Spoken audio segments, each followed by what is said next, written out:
I'd just like to start and then okay? Folks, if you don't know who I am, my name is Scott Walberino. I'm the publisher, thank you, and editor-in-chief of the online website Nightlife Exchange, which is a news and reviews website for cabaret, Broadway, and other genres. The focus really is putting cabaret next to the other genres to get more exposure. And that was 5 years ago. We started the website with that intention, and now we've reached the point where we are facing some other issues, so we've put together this seminar, and Sherry will introduce you to the panel. It is being taped, so it's going to be something that will go out there eventually and hopefully help others that aren't here today. By the way, thank you so much for getting here through this weather.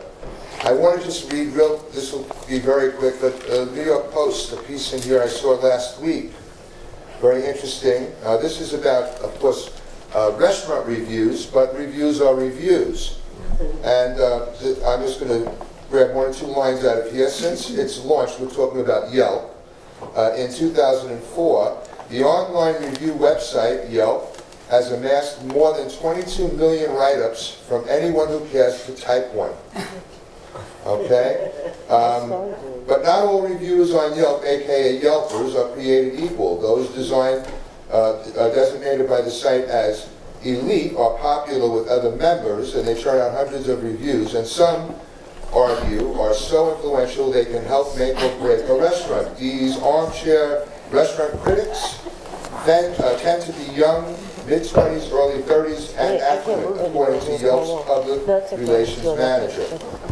This culture often bears more resemblance to the Wild West than conventional journalism. On the site, anonymous critics with no sense of responsibility can carelessly gamble with the restaurant's reputation based on personal whims or even revenge. On Yelp, it seems just about anything goes. That seems to be one of the things that's happening across the board with the internet, and it can be good and or bad. And so hopefully we're going to be setting up some sort of an idea through this seminar of the direction that we can go as a community, as far as the cabaret community, to setting some standards for this. I'm going to turn it over now to our moderator, Sherry Eaker, and she will announce the rest of the panel to you. Thank you.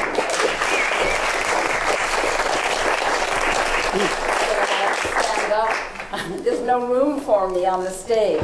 That was a great introduction. You've taken half of my introduction away. My name is Sherry Eaker. I am the producer of the Bistro Awards. I was for over 30 years the editor of Backstage. Yes. And when I first started, well, let me begin by briefly introducing our panelists. There's so much to say about them, and that's why I created this sheet, so you can read more about them here. But starting on my immediate left is Roy Sander. I think I better sit down. Roy was with me for Backstage, wrote the Bistro Bits column for many, many years. He's currently writing reviews for BistroAwards.com, and he heads up the advisory board of the Manhattan Association of Cabaret and Clubs. Will Friedwald has a biography that can start at the beginning of that room to the end of the room. He's currently writing about jazz and popular music for the Wall Street Journal.